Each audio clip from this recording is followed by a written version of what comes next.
Pernah kepikiran nggak sih, apa benar ada hubungan antara cuaca di luar sama mood kita? Atau mungkin antara harga secangkir kopi dengan seberapa produktif kita hari itu? Ternyata nih, ada sebuah alat visual yang keren banget buat ngungkap pola-pola yang nggak kelihatan ini. Yuk kita bedah bareng-bareng.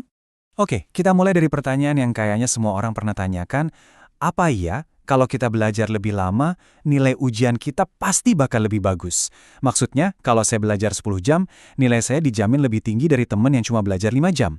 Eits, jawabannya nggak sesimpel itu loh. Ada cerita menarik yang tersembunyi di dalam datanya.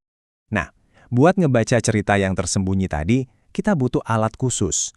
Alat yang bisa mengubah tumpukan angka yang bikin pusing jadi sebuah pola visual yang gampang banget kita pahami. Dan alat inilah jagoan kita hari ini.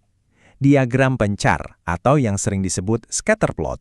Oke, kita mulai dari yang paling dasar dulu ya. Sebenarnya diagram pencar itu apa sih? Dan gimana cara kerjanya? Ayo kita lihat. Coba bayangin sebuah grafik yang isinya titik-titik. Banyak banget. Nah, setiap titik itu mewakili satu data, misalnya satu orang siswa. Posisi titiknya di grafik ditentukan oleh dua hal. Di sumbu datar, kita lihat berapa jam dia belajar, dan di sumbu tegak, kita lihat berapa nilai yang dia dapat. Nanti kalau semua data siswa sudah kita plot sebagai titik, sebaran titik-titik ini bakal mulai nunjukin sebuah pola. Jadi di setiap diagram pencar itu ada dua pemain utama. Yang pertama, sumbu X yang mendatar, itu kita sebut variabel independen. Gampangnya, ini adalah penyebabnya. Contohnya ya jumlah jam belajar. Terus yang kedua, sumbu Y yang tegak, itu variabel dependen, atau akibatnya. Dalam kasus ini, nilai ujian yang mau kita ukur. Jadi intinya, kita mau lihat gimana si penyebab ini mempengaruhi si akibat. Nah, ini dia bagian yang paling seru. Setelah semua titik data kita sebar di grafik, mereka itu bakal membentuk pola yang seolah-olah lagi cerita sesuatu. Pada dasarnya, ada 3 alur cerita utama yang bisa kita baca dari pola-pola ini. Mari kita mulai dengan kisah yang pertama, cerita yang paling optimis, yaitu korelasi positif. Apa sih artinya korelasi positif? Gampangnya gini, waktu satu hal naik, hal yang satunya lagi ikutan naik juga. Contohnya, makin lama waktu belajar kamu, variabel X naik, makin tinggi juga kemungkinan nilai ujianmu, variabel Y ikut naik. Kalau digambar, pola titik-titiknya itu bakal kelihatan nanjak dari kiri bawah ke kanan atas, persis kayak kita lagi mendaki bukit. Oke, selanjutnya kita punya cerita yang sebaliknya. Kisah kedua kita namanya korelasi negatif. Kalau yang ini hubungannya terbalik. Jadi saat satu variabel nilainya naik, variabel yang lain malah turun. Contoh paling gampang, semakin kencang kamu ngebut naik mobil, variabel X naik, ya semakin singkat waktu perjalananmu kan, variabel Y turun. Pola titik-titiknya bakal kelihatan menurun dari kiri atas ke kanan bawah, kayak lagi meluncur di perosotan. Nah, kemungkinan ketiga adalah, ternyata nggak ada cerita apa-apa sama sekali. Inilah yang kita sebut tidak ada korelasi.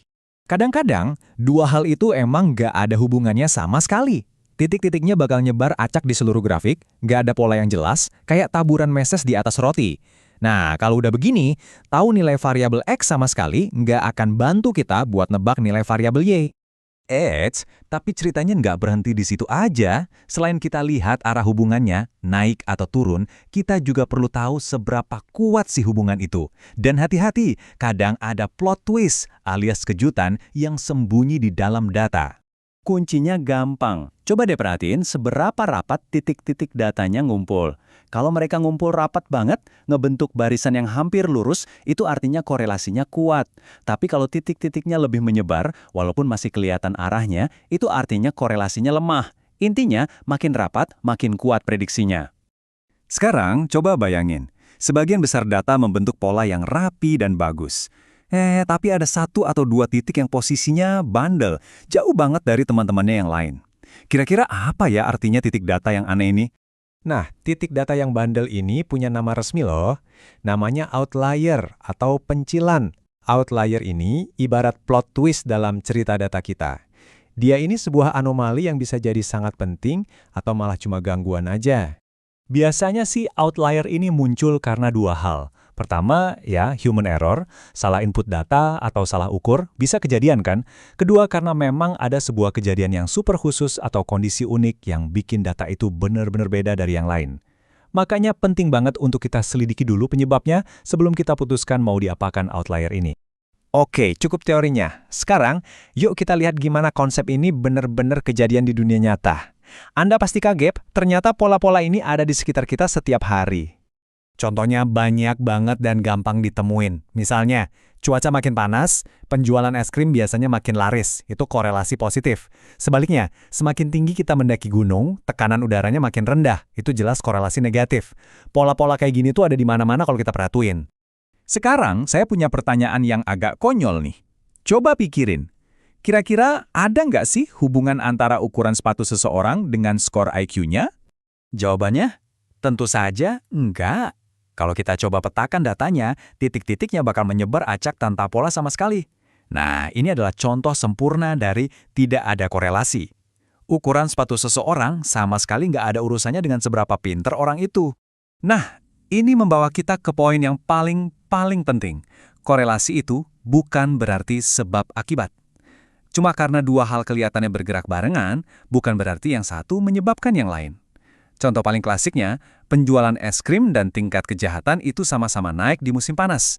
Tapi bukan berarti makan es krim bikin orang jadi jahat kan? Keduanya itu dipengaruhi oleh faktor ketiga, yaitu cuaca panas. Ini pelajaran paling penting yang harus selalu kita ingat. Jadi, sekarang Anda punya alat baru untuk melihat dunia.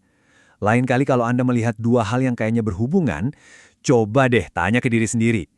Ini polanya positif, negatif, atau jangan-jangan cuma kebetulan dan nggak ada hubungan apa-apa? Dunia di sekitar kita ini penuh banget sama data yang nunggu buat ceritain kisahnya. Selamat berburu pola!